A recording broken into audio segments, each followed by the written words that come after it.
Bonjour à toutes et à tous, je vous souhaite la bienvenue pour cette nouvelle vidéo où ensemble nous allons aborder, approfondir les chapitres 3 et 4 de la lettre aux Hébreux.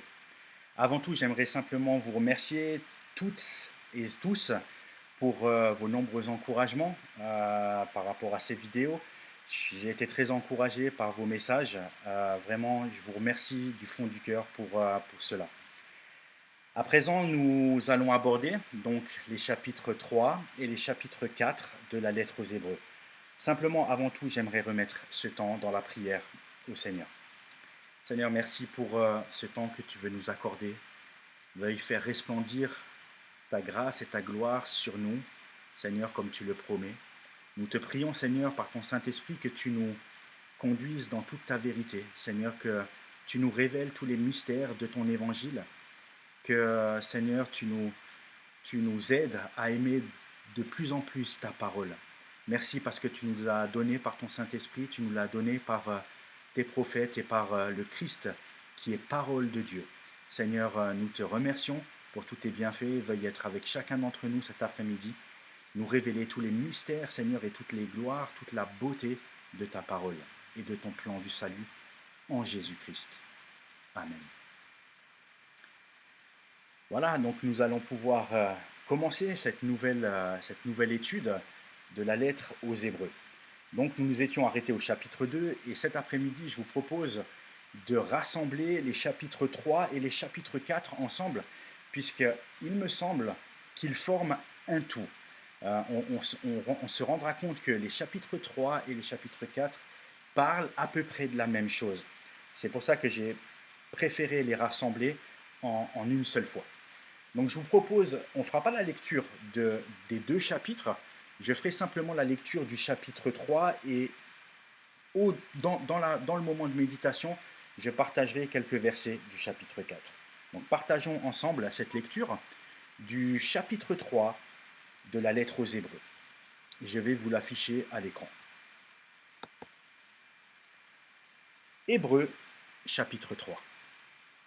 C'est pourquoi, frères saints, qui avaient part à la vocation céleste, considérez l'apôtre et le souverain sacrificateur de la foi que nous professons, Jésus, qui a été fidèle à celui qui l'a établi, comme le fut Moïse dans toute sa maison. Car il a été jugé digne d'une gloire d'autant supérieure à celle de Moïse que celui qui a construit une maison a plus d'honneur que la maison même. Chaque maison est construite par quelqu'un, mais celui qui a construit toute chose, c'est Dieu. Pour Moïse, il a été fidèle dans toute la maison de Dieu, comme serviteur, pour rendre témoignage de ce qui devait être annoncé. Mais Christ l'est comme un fils sur sa maison. Et sa maison, c'est nous. Pourvu que nous retenions jusqu'à la fin la ferme confiance et l'espérance dont nous nous glorifions. C'est pourquoi, selon ce que dit le Saint-Esprit, aujourd'hui, si vous entendez sa voix, n'endurcissez pas vos cœurs, comme lors de la révolte, le jour de la tentation dans le désert, où vos pères me tentèrent pour m'éprouver, et ils virent mes œuvres pendant 40 ans. Aussi je fus irrité contre cette génération, et je dis, ils ont toujours un cœur qui s'égare, ils n'ont pas connu mes voies. Je jurerai dans ma colère, ils n'entreront pas dans mon repos. Prenez garde, frères, que quelqu'un de vous n'ait un cœur mauvais et incrédule au point de se détourner du Dieu vivant. Mais exhortez-vous les uns les autres chaque jour, aussi longtemps qu'on peut dire aujourd'hui, afin qu'aucun de vous ne s'endurcisse par la séduction du péché. Car nous sommes devenus participants de Christ, pourvu que nous retenions fermement jusqu'à la fin l'assurance que nous avions au commencement. Pendant qu'il est dit, aujourd'hui, si vous entendez sa voix, n'endurcissez pas vos cœurs, comme lors de la révolte, qui furent en effet ceux qui se révoltèrent après l'avoir entendu, sinon tous ceux qui étaient sortis d'Égypte sous la conduite de Moïse. Et contre qui Dieu fut-il irrité pendant 40 ans, sinon ceux qui péchaient et dont les cadavres tombèrent dans le désert? Et à qui jurera-t-il qu'il n'entrerait pas dans son repos, sinon à ceux qui avaient désobéi? Aussi, voyons-nous qu'ils ne purent entrer à cause de leur incrédulité. Lecture du chapitre 3 de la lettre aux Hébreux. Dans les vidéos précédentes, je vous avais donné 2 clés pour nous aider à comprendre. Et je vous renvoie à ces 2 vidéos si vous ne les avez pas vues, ces 2 clés de compréhension. Aujourd'hui, j'en rajouterai une 3e qui est, je vous la propose, mais avant de vous la proposer, j'affiche le titre. Le titre de l'étude, de la méditation, de la prédication autour de ce texte-là. Voici le titre pour ces chapitres 3 et 4. Le repos auquel tout le monde aspire, encore accessible aujourd'hui. Le repos auquel tout le monde aspire, encore accessible aujourd'hui. Je reviens à cette fameuse clé dont je vous parle, cette 3e clé qui peut nous aider à aborder un texte, à l'approfondir, à l'étudier, à le prêcher. Cette clé, la voici. 3e clé de compréhension, les répétitions et les refrains. Répétitions et refrains. On remarquera en plus dans la culture juive que les refrains sont très souvent utilisés. On retrouve très souvent des refrains qui est un moyen de montrer qu'il y a une importance capitale sur ce qui est dit. Et on va voir que dans ces textes-là, chapitre 3 et chapitre 4, on va voir qu'il y a des refrains. On va voir qu'il y a de nombreuses répétitions qui vont nous aider, qui nous aident à comprendre exactement en une phrase ce que le texte, ce que l'auteur veut nous dire, au travers des répétitions et des refrains. Voyons ça ensemble. Premier refrain, première répétition que l'on voit dans ces textes-là, c'est le mot repos. Le mot repos qui est cité 9 fois entre les chapitres 3 et les chapitres 4. 9 fois le mot repos. Ensuite, nous avons un deuxième mot qui apparaît dans ces textes, chapitres 3 et 4, qui est le mot ou l'expression souverain sacrificateur. Souverain sacrificateur que l'on retrouve 3 fois entre le chapitre 3 et le chapitre 4, mais 25 fois dans toute la lettre. Donc dans toute la lettre aux Hébreux, souverain sacrificateur est mentionné 25 fois.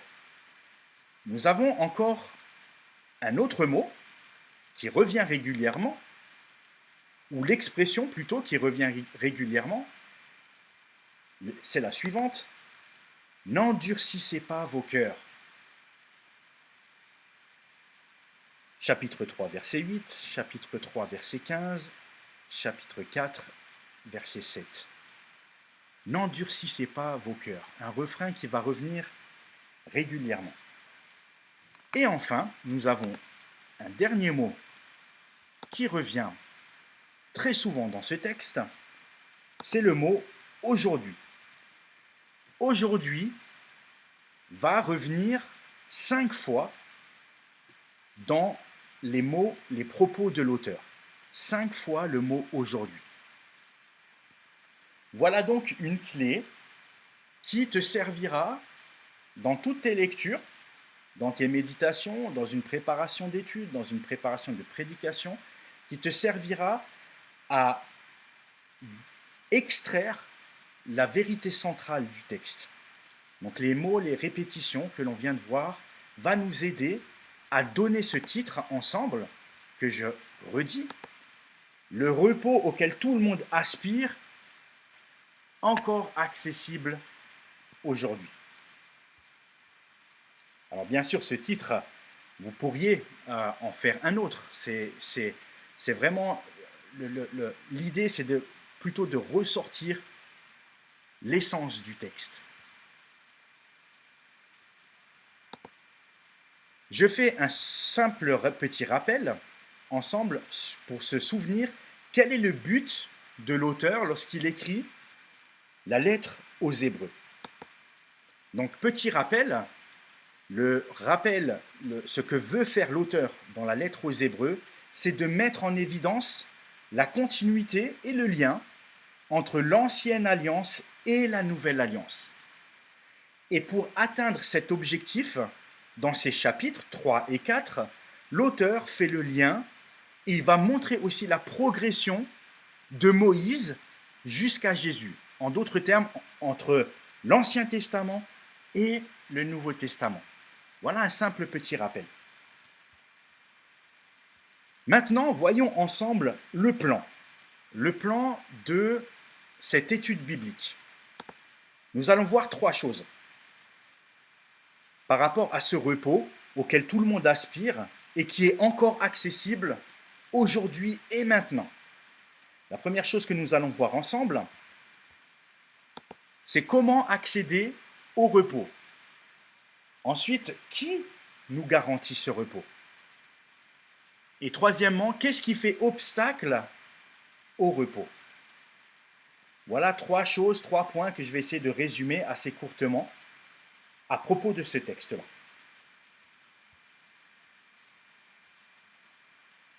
Première chose, comment accéder à ce repos? Aujourd'hui, on vit dans une forme de repos. On est en confinement et pour la plupart des gens, nous sommes un petit peu au repos. En tout cas, le rythme est ralenti.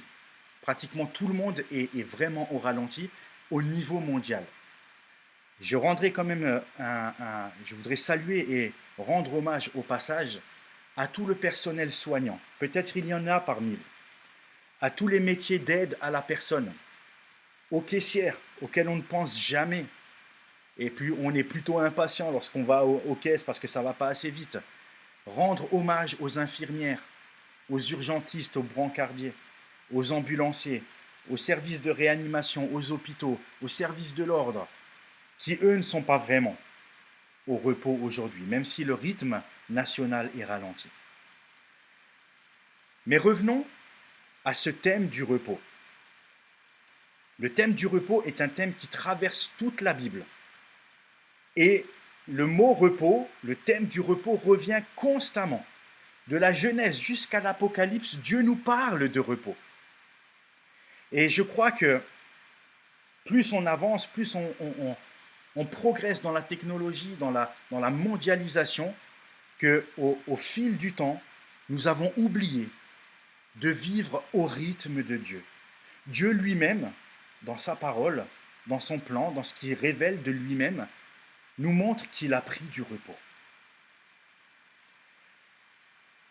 Le mot repos, vous pouvez faire certaines recherches, vous allez remarquer qu'il revient plus de 200 fois dans la Bible. Pour montrer que vraiment que c'est un thème très important que l'on retrouve dans la Bible. Et peut-être que nous avons encore aujourd'hui des choses à apprendre, des choses peut-être à réapprendre, à se réapproprier, à découvrir ou à redécouvrir au sujet du repos.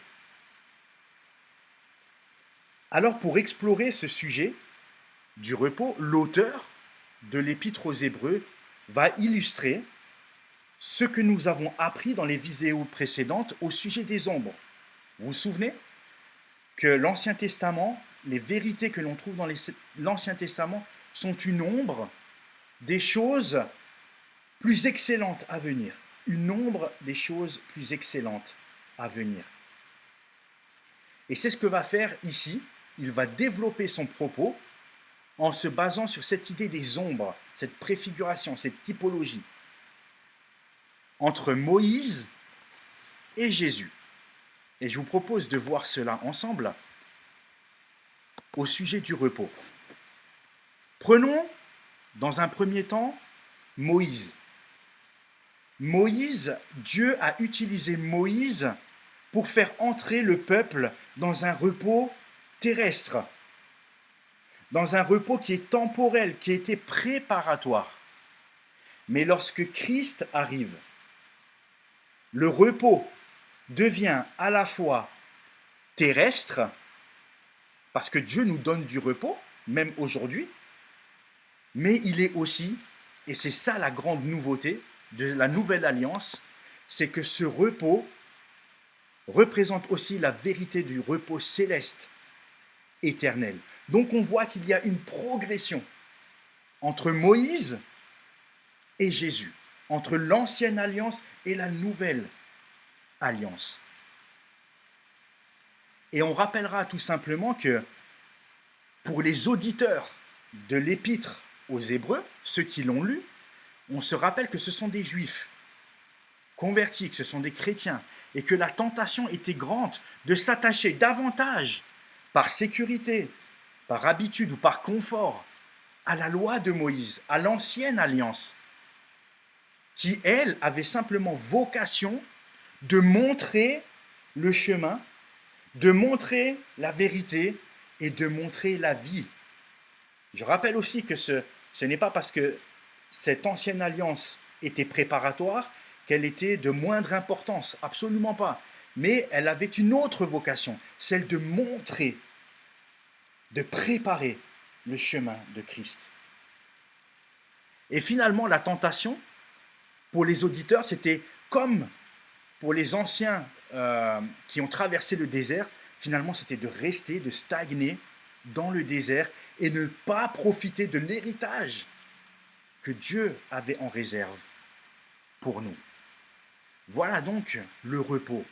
Dieu nous parle de repos. Dieu veut nous donner un repos qui est à la fois aujourd'hui, parce que Dieu est avec nous. Jésus dira, venez, je vous donnerai du repos. Mais il est à la fois aussi, et c'est là le plus important, il est spirituel. Il est céleste. C'est un repos qui est éternel. Et c'est là qu'il y a ce jeu d'ombre entre Moïse, qui est une illustration, une préparation, une ombre de ce que Christ, de ce que Jésus allait nous donner. Un repos bien plus grand, bien plus parfait, plus accompli. Rappelez-vous quand Jésus dit, tout est accompli. Tout est accompli. Voilà le repos que le Seigneur veut nous donner. À présent, voyons ensemble qui nous garantit le repos. Deuxième point, qui nous garantit ce repos? On vient de voir que chez l'auteur de l'Épître aux Hébreux, il fait mention de Moïse, il fait aussi mention de Josué un peu plus loin, et il fait aussi mention de Aaron, et on verra qu'il citera encore d'autres personnages. Et il va mentionner Moïse quelque part comme le médiateur du peuple et celui que Dieu va utiliser pour conduire son peuple dans la terre promise, là où il y aura le repos. Et d'autre part, l'auteur va nous présenter Jésus comme le souverain sacrificateur, pour que celui qui croit en lui, qui place sa confiance en lui, soit bénéficiaire du repos. Et c'est ici la grande démonstration du plan de Dieu. La première alliance était préparatoire. Elle était liée à un peuple, le peuple hébreu, le peuple que Dieu s'est choisi. Et donc cette alliance liée à un seul peuple, on peut dire entre guillemets qu'elle était incomplète. Parce qu'elle n'intègre pas à ce moment-là toutes les nations. Pourtant Dieu a dit, je te bénirai et toutes les nations, quand il parlera à Abraham, toutes les nations seront bénies en toi. Mais cette alliance-là, elle concerne le peuple d'Israël. Elle concerne le peuple que Dieu a choisi. Et donc elle est incomplète. Elle est préparatoire. Moïse est donc celui que Dieu a choisi comme préfiguration de ce que Dieu allait faire. Mais lorsque Jésus arrive, le Messie que Dieu a promis de toute éternité, Jésus vient inaugurer un repos terrestre et céleste, spirituel, pour toutes les nations, afin que quiconque croit en lui soit sauvé. Et c'est en ces termes-là, c'est dans cette logique-là que l'auteur dit que Jésus est supérieur. Il est supérieur aux anges, il est supérieur à Moïse, il est supérieur à l'ancienne alliance, parce que Jésus est celui qui va tout accomplir. Jésus est le tout autre, Jésus est le tout accompli.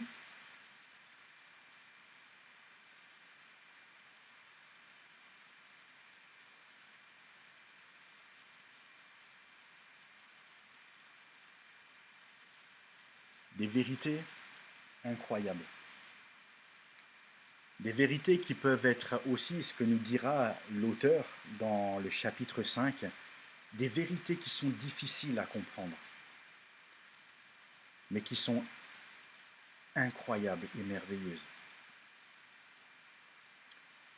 À présent, terminons par le troisième point.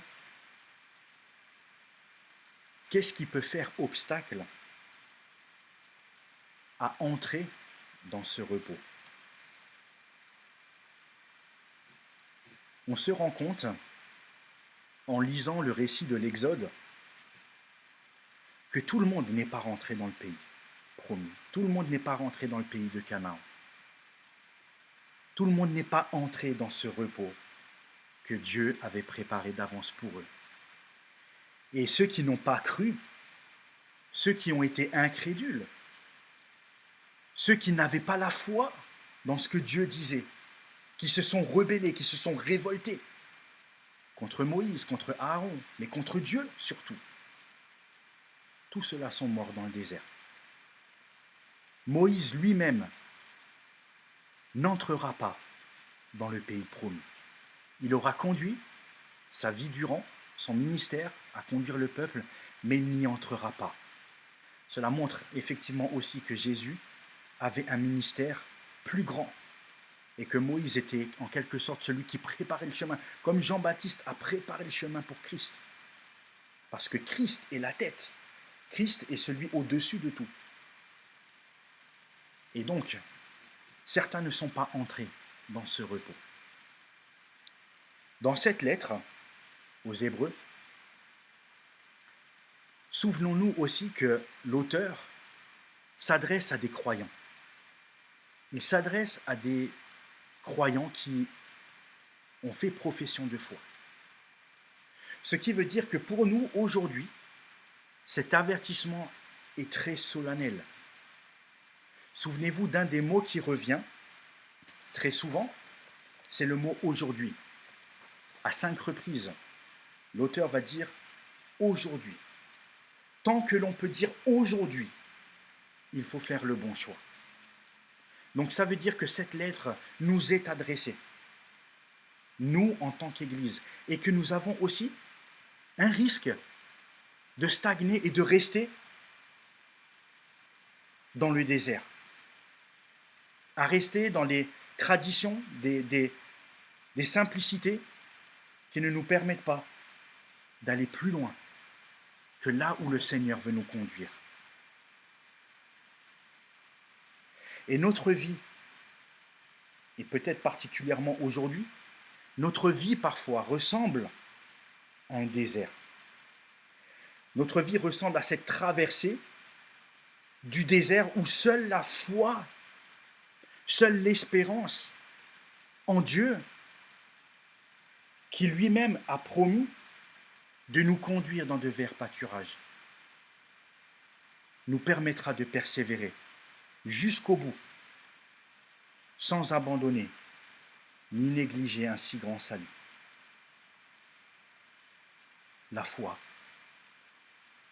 en Christ, la foi en Jésus.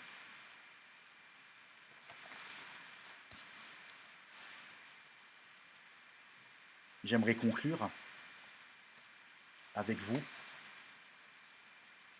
une très courte conclusion où je citerai simplement la fin du chapitre 3,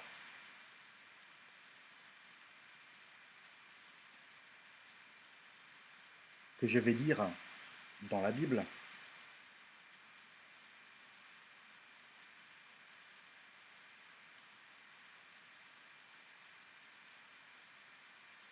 Ainsi, puisque nous avons un grand souverain sacrificateur qui a traversé les cieux, Jésus, le Fils de Dieu, demeurons fermes dans la foi que nous professons. Car nous n'avons pas un souverain sacrificateur qui ne puisse compatir à nos faiblesses. Au contraire, il a été tenté comme nous, en toutes choses, sans commettre de péché. Approchons-nous donc, et voilà l'encouragement, approchons-nous donc avec assurance du trône de la grâce, afin d'obtenir miséricorde et de trouver grâce pour être secourus dans nos faiblesses. Et si aujourd'hui, tu entends le message, l'appel du Seigneur à le suivre, n'endurcis pas ton cœur. Même si le chemin, la traversée, ta vie, ressemble à un désert, approche-toi du trône de la grâce. Il saura te secourir. Notre Dieu est un grand Dieu. Et aujourd'hui, nous pouvons entrer, maintenant, auprès de lui, nous approcher du trône de la grâce. Amen. Je vous remercie pour votre attention et je vous dis à bientôt pour une prochaine vidéo de la lettre aux Hébreux. À bientôt.